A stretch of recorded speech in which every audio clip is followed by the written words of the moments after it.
আসসালামু আলাইকুম ওয়া রাহমাতুল্লাহি ওয়া বারাকাতুহু। ওয়া আলাইকুম আসসালাম ওয়া রাহমাতুল্লাহি ওয়া বারাকাতুহু। মহান রব্বুল আলামিনের দরবারে লাখ কোটি শুকর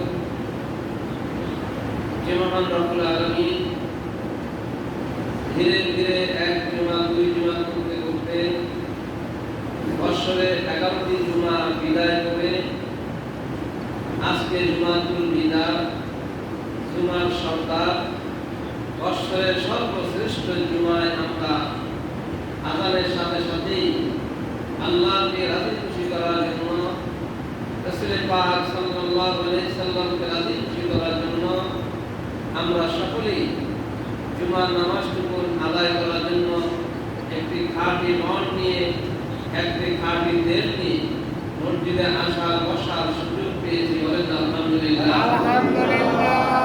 মহান আল্লাহ রাব্বুল আলামিনের যিকর কালাম রাসূল পাক সাল্লাল্লাহু আলাইহি সাল্লামের শানে কয়েক মর্তবা দুরূদ সালাম পেশ করার তৌফিক আল্লাহ দিয়েছেন। সেই মালিকের দরবারে আবার শুকর জানাই। বলেন আলহামদুলিল্লাহ। আলহামদুলিল্লাহ। ভাইরা আমার বন্ধুগণ, আজকে জুমাতুল বিদা।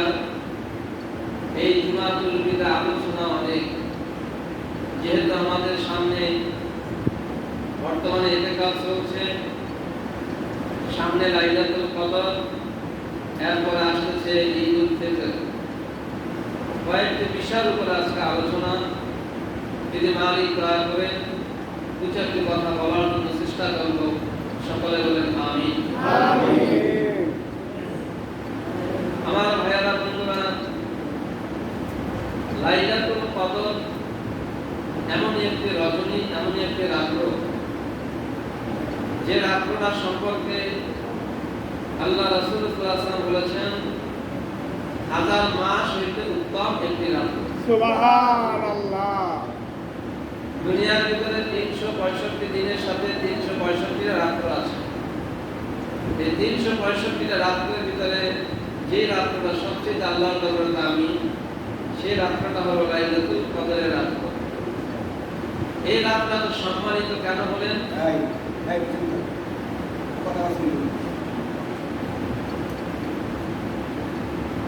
এই রাত্রের ভিতরে আল্লাহ রাব্বুল আলামিন পবিত্র আল কোরআন নাযিল করেছেন। বলেন না সুবহানাল্লাহ। এই লাইলাতুল কদরের রাতে আল্লাহ কি নাযিল করেছেন? সমস্ত কিতাব, আসমানি যতগুলো কিতাব আছে, সমস্ত কিতাবের সরদার, সমস্ত কিতাবের মূল যে কিতাব আল কোরআন, সেই কোরআন এই লাইলাতুল কদরের রাতে নাযিল করেছেন। বলেন না সুবহানাল্লাহ। তাহলে সমস্ত কিতাবের সরদার যে রাতে আল্লাহ নাযিল করেছেন, সেই রাতের দামটা বেশি না কম? বেশি।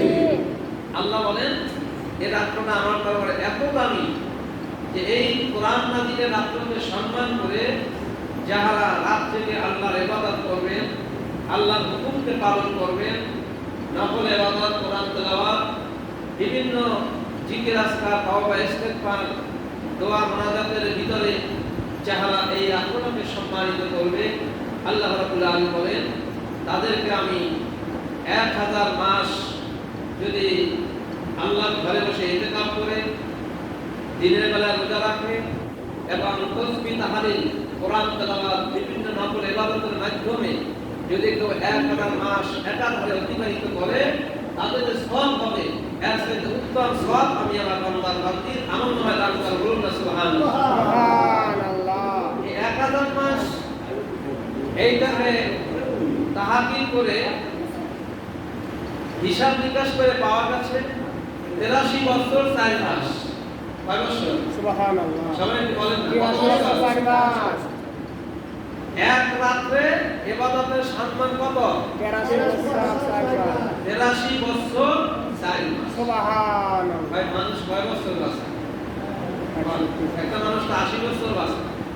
বর্তমান যুগে একজন মানুষ 40-50 হইলেই হঠাৎ করে চলে যায়। তাহলে আপনি যদি মহব্বতের সহিত আল্লাহর সন্তুষ্টি অর্জনের জন্য একটি রাত্র লাইলাতুল কদর রাত্রটা যে ইবাদত করতে পারেন, তাহলে আপনি 83 বছর নফল ইবাদতের সওয়াব পাইবেন। বলুন না সুবহানাল্লাহ। এরকম একটি রাত আমাদের মাঝে আসতেছে। লাইলাতুল কদর সম্পর্কে আল্লাহ রাসূল সাল্লাল্লাহু আলাইহি ওয়াসাল্লাম যখন আল্লাহর পক্ষ থেকে নাযিল হলো সূরা কদর এবং এই রাত্র সম্পর্কে আল্লাহ ধারণা দিলেন তার হাবিবকে, তখন নবীজি নির্ধারিত একটা তারিখ নিয়ে সাহাবীদের মাঝে আগমন করতেছিলেন। বলুন না সুবহানাল্লাহ। মাঝখানে দুইজন সাহাবী একটা মাসালার বিষয় নিয়ে বিতর্কে জড়ায় পড়ে। ওই বিতর্কটাকে সমাধান করতে গিয়ে আল্লাহ রাসূল সাল্লাল্লাহু আলাইহি ওয়াসাল্লাম এলেন থেকে লাইলাতুল কদরের নির্ধারিত তারিখটা আল্লাহ উঠিয়ে নিয়ে গেলেন। বলেন না আলহামদুলিল্লাহ। তাহলে আমাদের জন্য কি ভালো হয়েছে যদি আজকে নির্ধারিত তারিখ জানতাম? যেমন আজকে সপ্তাহে শুক্রবার জুমার দিন হবে, এটা আমরা সবাই জানি কি হয়। অন্য দিন মসজিদে না আসলেও শুক্রবার জুমার দিনে কিন্তু আমরা ঠিকই মসজিদে আসি। কেন? আমরা জানি যে শুক্রবার জুমার নামাজটা মুসলমানদের জন্য সপ্তাহে একটা ঈদের মতো। বলুন না সুবহানাল্লাহ। আমার ভাইয়েরা বন্ধুরা, আল্লাহ রাসূল সাল্লাল্লাহু আলাইহি সাল্লামের ওই দুই সাহাবীর বিতর্ক মিটাইতে যাইয়া নির্দিষ্ট লাইলাতুল কদর রাতটা আল্লাহ এর থেকে উঠাই নিয়ে গেছে। তাহলে বুঝা যায় বিতর্ক, ঝগড়া, ফাসাদ এরা কি রহমত না গজব? গজব। সবাই তো বলেন না গজব। কারণ ঝগড়া ফাসাদ এটা দিলে মানুষের কোনো উপকার হয় নাই। এটা দিয়ে মানুষের ক্ষতি ছাড়া কোনো উপকার হয় না। হয় দেখেন, ঝগড়া করতে গেলে বড় ঝগড়া হয়ে গেলে দুর্পক্ষের মানুষ যদি আহত হয় তাহলে কেস মামলা হয়, ডাক্তার টাকা পায়, পুলিশ টাকা পায়, নিজের কষ্ট হয়, মানুষের দূরের থেকে মানুষের সমালোচনা করে, অমুকে মারা হয়ে যাচ্ছে, ঝগড়া লাগছে, ফাসাদ লাগছে। কি বল ঠিক কিনা? তাহলে এরকম সমস্যার ভিতরে আমরা পড়ে যাই।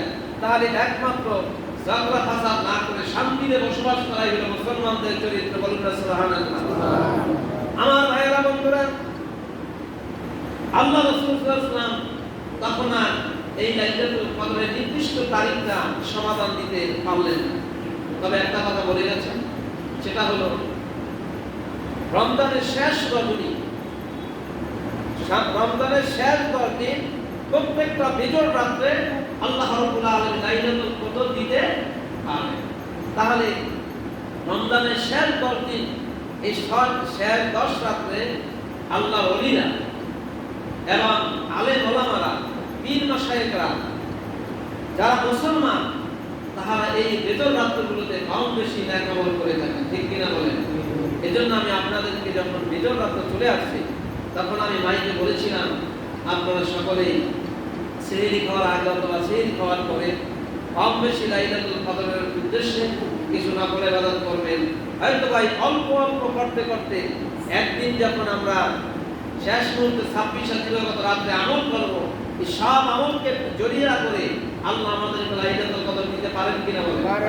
পারেন কিনা বলেন?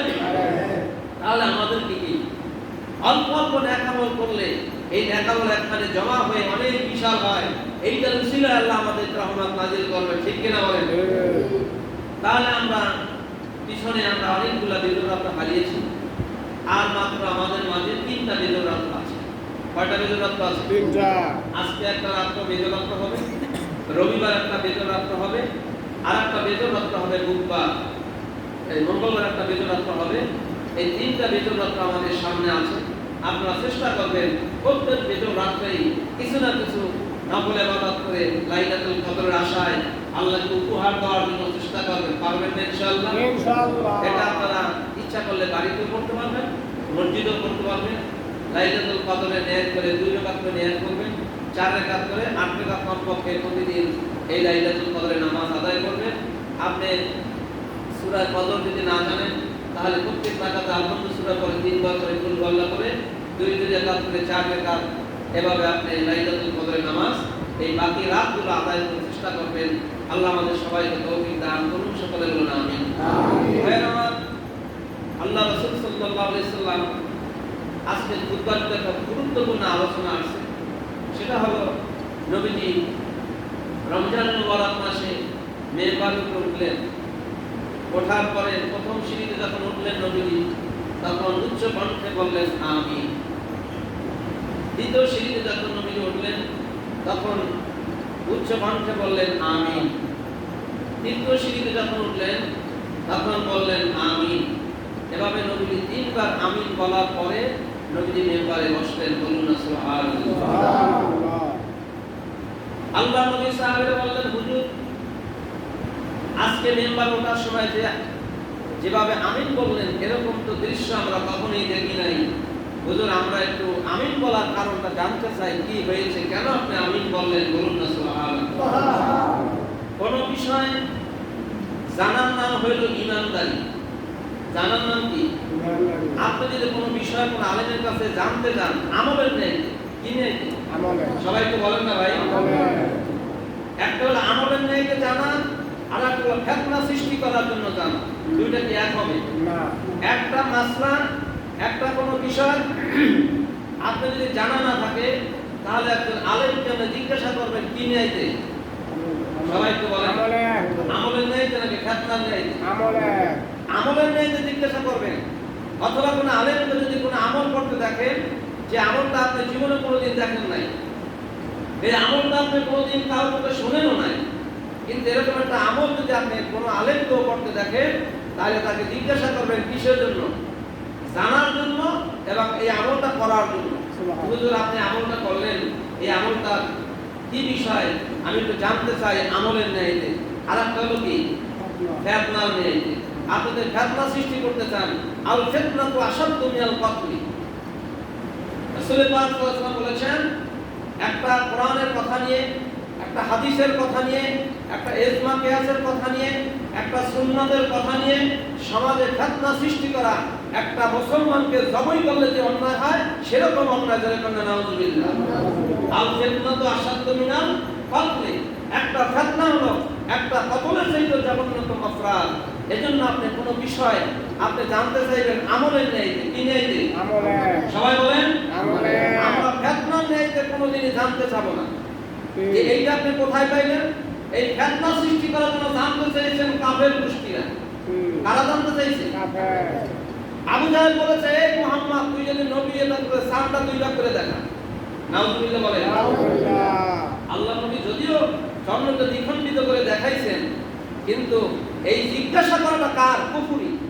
এই ফিতনা নিয়ে জিজ্ঞাসা করা কি? কুফরি।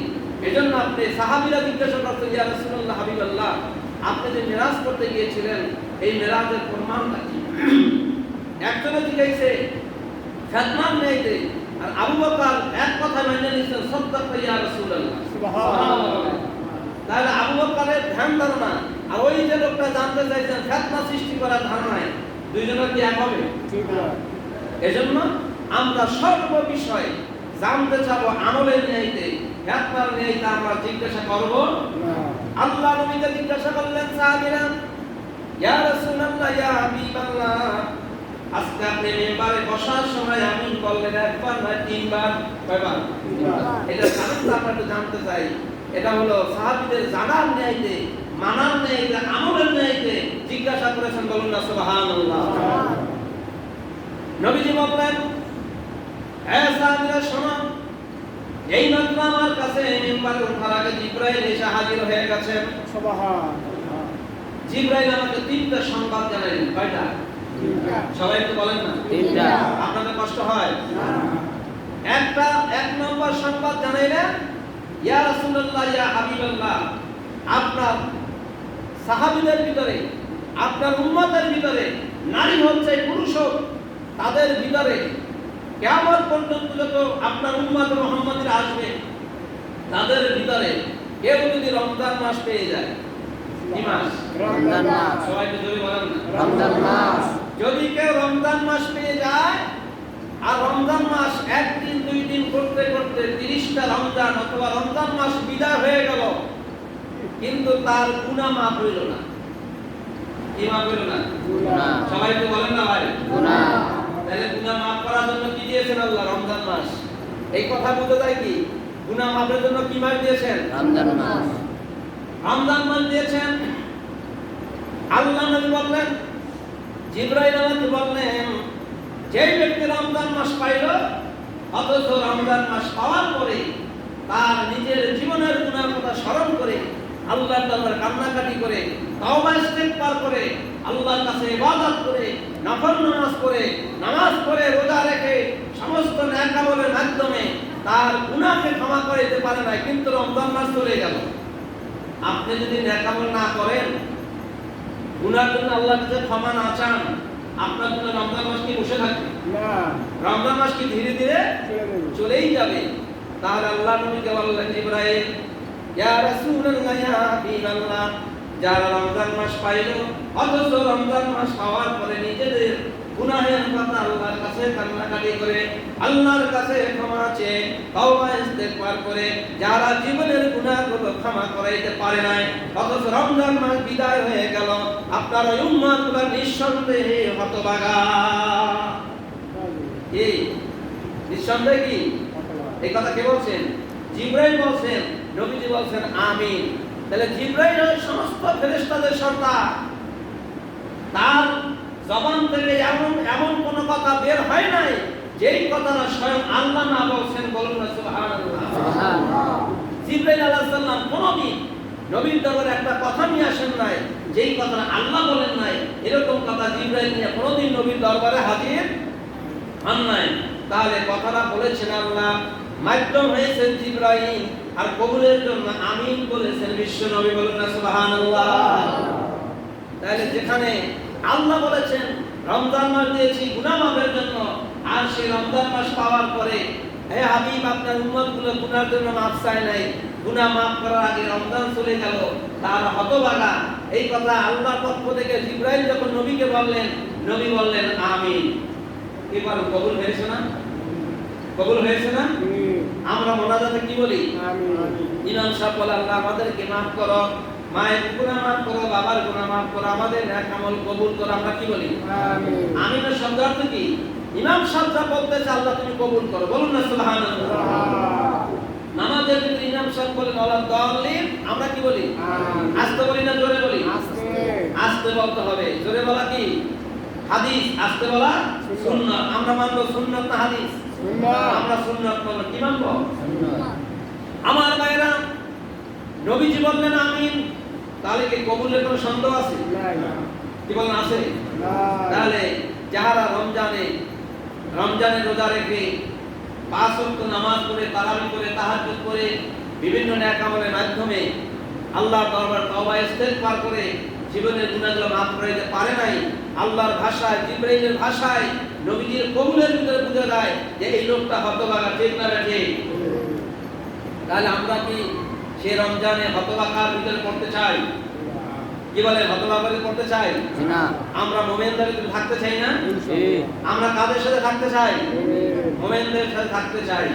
এখন যারা রমজানের রোজাগুলো অতিবাহিত হয়ে গেছে, কিন্তু এখন পর্যন্ত যারা আল্লাহর দরবারে গুনার জন্য ক্ষমা চাইতে পারেন নাই, ইবাদত বন্দেগীর মাধ্যমে হোক, রোজার মাধ্যমে হোক, তেলাওয়াতের মাধ্যমে হোক, দরুদ মিলাদের মাধ্যমে হোক, যেভাবে হোক আপনি এখন পর্যন্ত তওবা করে আল্লাহর কাছে গুনাহ ক্ষমা চাইতে পারেন নাই, আর বাকি দিনগুলো আছে, এর ভিতরে আমাদের আল্লাহর তরফে ক্ষমা চাওয়া দরকার আছে না নাই? সকলে বলুন আছে না নাই? তাহলে আমরা বাকি রাতগুলো, বাকি দিনগুলো আমরা তওবা ইস্তেগফার করে আমাদের জীবনের গুনাহগুলো ক্ষমা করাতে চাই ইনশাআল্লাহ। আমাদেরকে আল্লাহ তৌফিক দেয়, সকলে বলুন আমিন। আমিন। 2 নম্বরে নবীজি বললেন, হে সাহাবীরা শোনো, এইমাত্র জিবরাইল আলাইহিস সালাম আমার মাঝে উপস্থিত হয়েছেন। 2 নম্বরে কথাটা বলেছেন, ইয়া রাসূলুল্লাহ, ইয়া হাবিবাল্লাহ, আপনার কোন উম্মত কিয়ামত পর্যন্ত যত নর এবং নারী আসবে, দুনিয়ার ভিতরে আগমন করবে, ওই সমস্ত উম্মত এবং আপনার সাহাবীরা যাদের মা এবং বাবা দুনিয়ায় জীবিত আছে, কি জীবিত আছে? সবাই বলেন না? মা এবং বাবা। ও অনেকে মা নাই দেখতে কথা বলেন না, ঠিক না? সবার মা, কেউ মা বাবা আছে না এখনো? আর কেউ মা বাবা চলে গেছেন, ঠিক কি না? তাহলে যারা চলে গেছেন, আমরা কিন্তু নিয়ামত থেকে বঞ্চিত হইলাম না। আজকে মা থাকলে মায়ের খেদমত করতাম, এই ঈদ আসে, ঈদের সময় মায়ের জন্য একটা ভালো কাপড় আনতাম, মায়ের জন্য কি প্রয়োজন জিজ্ঞাসা করতাম মায়ের পাশে বসে। মা বলতেন, লাগলো বলতেন বাবা দরকার নাই, না লাগলো বলতেন কি দরকার নাই। কেন? জানতো যে ছেলে আমার ইনকাম বেশি করতে পারে না, রুজি বেশি নাই, তারপরও আমার পাশে এসে বসছে, বলবে কি বাবা তোমার ছেলের জন্য তো আমার নাতিরে দিলে আমার দেওয়া হইবে, কি বলেন? এরকম বলে না? কিন্তু আমার ভাইরা, যাহাদের মা নাই তারা বড় নিয়ামত থেকে বঞ্চিত, যাহাদের মা আছে তারা হইল ভাগ্যবান, ঠিক না ভাই? ঠিক। আল্লাহ রাসূলকে জিবরাইল বললেন, ইয়া রাসূলুল্লাহ, হাবিবাল্লাহ, যাদের মা এবং বাবা দুনিয়ায় জীবিত আছে, অথবা মা আছে অথবা বাবা নাই, অথবা বাবা আছে মা নেই, একজন না একজন যদি বেঁচে থাকে, ওই লোকটার সেবা যত্ন করে, খেদমত করে, মায়ের দোয়া নিয়ে ওই লোকটা জান্নাত খরিদ করতে পারে নাই। কি খরিদ করতে পারে নাই? জান্নাত। কি বলেন না সবাই? জান্নাত। জান্নাত খরিদ করতে পারে নাই, ওই লোকটা হলো হতভাগা। রাসূল বললেন, আমি বলেছি আমিন, বলুন না সুবহানাল্লাহ। আমার ভাইরা, বর্তমান সমাজে তো মা আমাদের অবহেলিত বেশি, ঠিক না? সবচেয়ে বেশি অবহেলিত মা, আর সবচেয়ে দামি হলো শাশুড়ি। কথাটা কি ভুল বললাম? কথাই ভুল বললাম? সবচেয়ে দামি হইল শাশুড়ি, আর সবচেয়ে অবহেলিত হইল আমাদের জনম দুঃখী মা। কথা কি বাস্তব না? আজকে আমরা মায়ের সেবা করি না, শ্বশুর শাশুড়ির জন্য জীবন দিয়ে দিই। অথচ আল্লাহ রাব্বুল আলামিনের আমিন বলেন, যাহার মা পাইল অথবা বাবা পাইল, তার মায়ের খেদমত করে, বাবার খেদমত করে যারা জান্নাত খরিদ করতে পারে না, তারা হইল হতভাগা। বলে কন্যা নাউজুবিল্লাহ। রাসূল বললেন আমিন। এজন্য আমাদের যাদের মা বাবা জীবিত আছে, তাদের প্রাণ করে খেদমত করতে হবে। মার জন্য যখন খেদমত করবেন, তখন মা আপনার জন্য দোয়া করবেন। আর মায়ের মনে যদি কোনো প্রকার কষ্ট লেগে যায়, তখন মায়ের এই কষ্টটা আজীবনের জন্য থেকে যায়। এমন হয়ে যায় যে সন্তানের উপরে কষ্ট রেখে মা কবরে চলে যায়, আর ওই সন্তানের সুখ শান্তি আর জীবনে ফিরে আসে। আল্লাহ নবীর একজন সাহাবী আলকামা, নাম কি? সবাই একটা কথা বলেন না? এই আলকামা হলো নবীর একজন সাহাবী। দেখেন, মায়ের সাথে বেয়াদবি করলে, মায়ের মনে কষ্ট দিলে সাহাবীদেরকে আল্লাহ রেহাই দেয় না। আপনার আমি কেউ কাতর আছি। এই আলকামার মৃত্যুর শয্যায় শুয়ে আছেন। এখন আলকামার স্ত্রী আলকামাকে কলেমা পড়ানোর জন্য খুব চেষ্টা করতেছেন। স্বামীকে বলতেছেন, বলেন লা ইলাহা ইল্লাল্লাহ।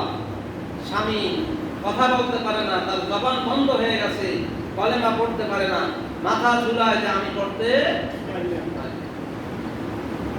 আলকামার স্ত্রী দৌড়ে গেলেন বিশ্বনবীর দরবারে। আসসালামু আলাইকুম ইয়া রাসূলুল্লাহ, আসসালামু আলাইকুম ইয়া হাবিবাল্লাহ।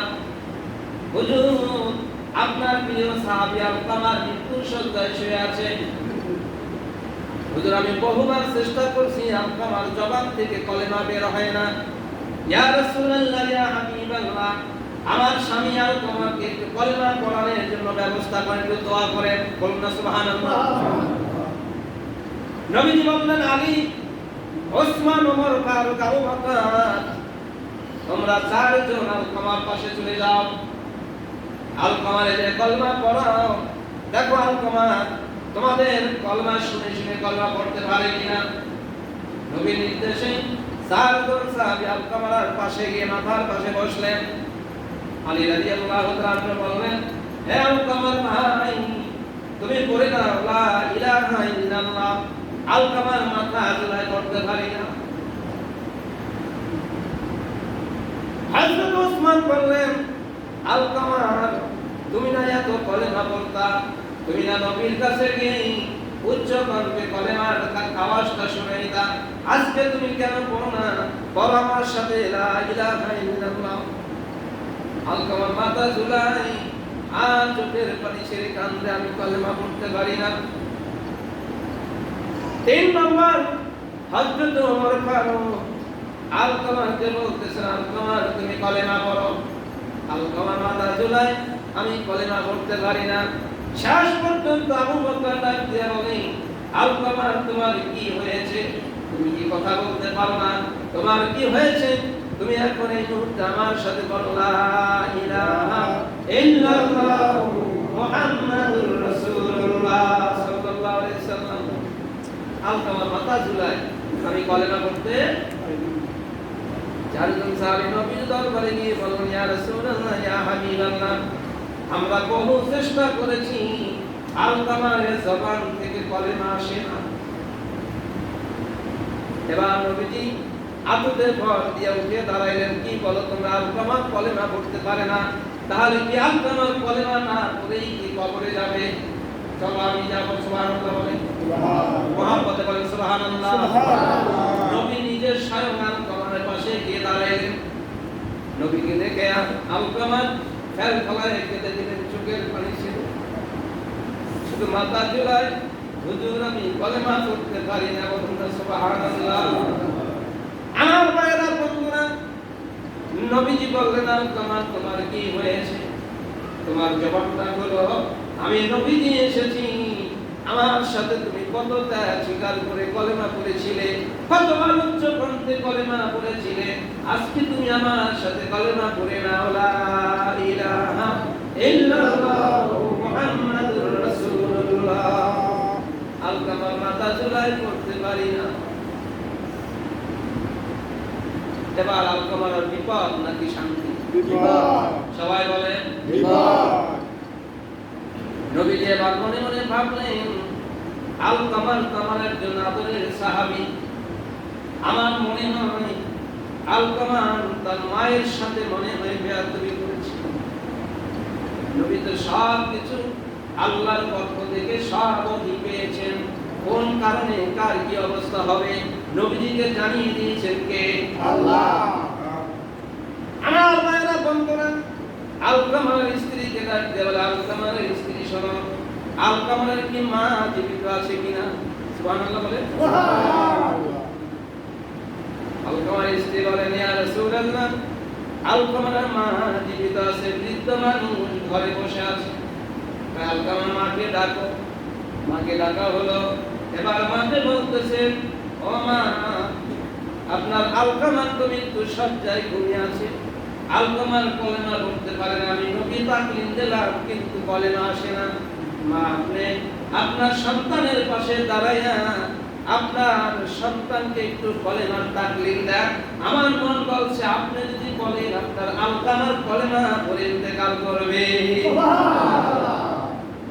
আলকামার মা কয়, ইয়া রাসূলুল্লাহ, ইয়া হাবিবাল্লাহ, আপনি আমাকে যা কিছু বলবেন তা আমি শুনতে রাজি আছি, আমি মানতে রাজি আছি গো নবী।